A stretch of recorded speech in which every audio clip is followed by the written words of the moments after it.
94 missed calls. From a son who couldn't miss one vacation. I stared at that number from a hospital bed. And I didn't answer a single one. My name is Richard Holloway.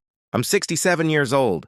For 29 years, I built Holloway Freight Solutions from nothing. One rented truck, one contract, one prayer. It became an $11 million company. I have 2 sons. I raised both of them. Only one shares my blood. That Tuesday in October, lying in Memorial General Hospital, with 2 cracked ribs and a fractured wrist. That distinction meant everything and nothing at the same time. A delivery van ran a red light 2 blocks from my house. That's all it takes to change everything. One driver, 1 second, 1 light. I called Daniel first. My biological son, 42 years old. He picked up immediately. That should have told me something. Dad? His voice had that specific warmth, the kind that only appears when guilt is involved. I'm in the hospital. Room 318, Memorial General. Silence. Not concerned silence. Calculating silence. How serious? He asked. 2 ribs, wrist, kidney bruised. I could hear his wife, Sandra, whispering in the background. She was coaching him. She always coaches him. Dad.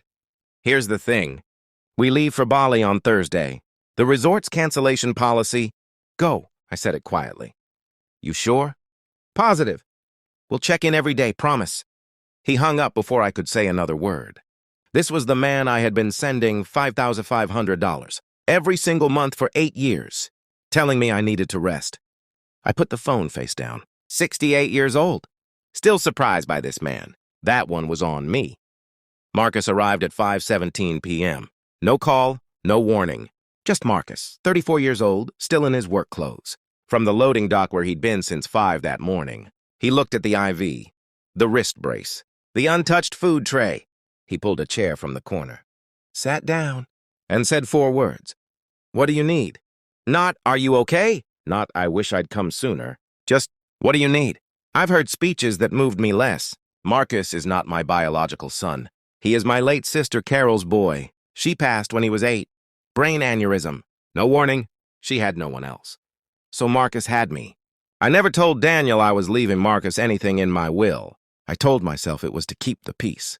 Lying in that hospital bed, I finally stopped believing that story. You eaten? Marcus asked. They brought something. Didn't touch it. I'll go to the cafeteria. You still hate onions. I had to look away. Because a man who remembers you hate onions, after 34 years of just showing up, is worth more than any resort cancellation policy. Yeah, I said. Still hate onions. He nodded and walked out. No performance, no drama. Just a man going to get his father dinner. My phone buzzed. Call number 71 from Bali. I turned it face down. I had a lawyer to call. And a 19-year-old will that needed to be corrected. My attorney, Frank Coleman, had handled my affairs for 20 years. Sharp man. Quiet man. The kind who already knows the answer before he asks the question. I called him from room 318 that Tuesday night. Left hand, shaky but clear. First, I canceled Daniel's monthly transfer. Effective immediately. $5,500's gone. Second, I arranged a private home nurse named Patricia. 17 years experience. A voice on the phone that made me feel like things would actually be handled correctly. And third, I called Frank. 2 days later, Marcus drove me to Frank's office in his old Civic. Cracked bumper, clean inside. He drove like he did everything. Steady, no wasted movement. We didn't talk much. We didn't need to. Frank had everything laid out when we arrived. 19-year-old Will, ready to be rewritten. We spent 2 hours in that office.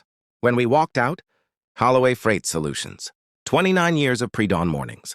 Every contract, every decision, every mile. 65% went to Marcus, controlling interest, effective upon my passing or voluntary transfer. The remaining 35% went to a children's education foundation in the neighborhood where Carol used to volunteer. She used to bring young Marcus on weekends. He'd sit in the corner reading while she helped kids. It felt exactly like her. Daniel received the lake cabin upstate. 3 bedrooms, good fishing dock, fair value for a son who had done just enough to qualify as one. And there was the letter. 1 page, my words, written in that hospital room, with the ventilation humming and the city quiet outside. I wasn't cruel in that letter. Cruelty is easy. I've never been interested in easy. I told Daniel that 8 years of $5,500 a month wasn't love, it was guilt. The guilt of a father who watched himself build a transactional son and wrote checks instead of having the one conversation that might have changed something. I told him the transfers were done. I told him I loved him, completely, without condition. The way you love someone you made from scratch, even when they take your breath away with their disappointment. I told him love and funding are two different things, and I was only responsible for one going forward. Marcus pulled back into Memorial General's parking lot and killed the engine, sat with his hands on the wheel. "You need to know what happened in there," I said. He looked at me. "You're getting the company, Marcus." The silence that followed was the longest of that entire week. When he finally spoke, his voice was low. "That's too much." "It's exactly right. Don't argue with a man who can't take a deep breath without wincing." The real smile came then. Not the polite one. The real one. The one I'd seen maybe 10 times in 34 years. "Carol would have cried first," I said. "Then she would have said it was about time," he replied. We sat in the quiet car for another minute. Then he got out, came around, helped me up, and walked me back inside. Daniel was standing outside room 318 when we stepped off the elevator. Expensive luggage, balitan, the look of a man who cut a vacation short and was deciding how to be angry about it without revealing how scared he was. He looked at me, then at Marcus, then back at me. "You canceled the transfer," he said. "Yes." "You changed the will. Frank Coleman's office. Friday morning. There's a letter." "Tell me now." "Read the letter first." I held his gaze. "Before you call anyone. Before you do anything.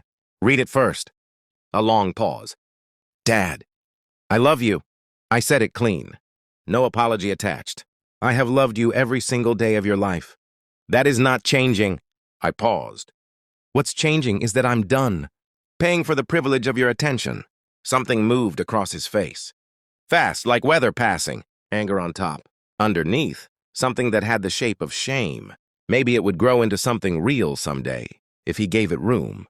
Marcus opened the door to room 318. I walked through. The door closed. After a while, the corridor went quiet.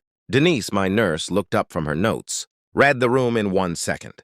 The way sharp people always do. "Dinner in 20 minutes. And this time you're eating." "Yes, ma'am," I said. I sat on the edge of the bed. Marcus took his chair by the window. The city turned gold outside.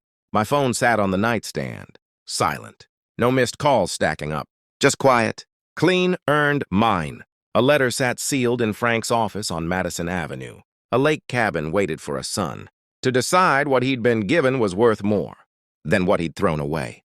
And Marcus? 34 years of showing up without being asked. Doing right in rooms where no one was. Watching. Never once handing me a bill for any of it.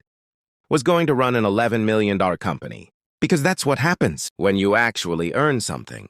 It finds you. Some people show up when it's convenient.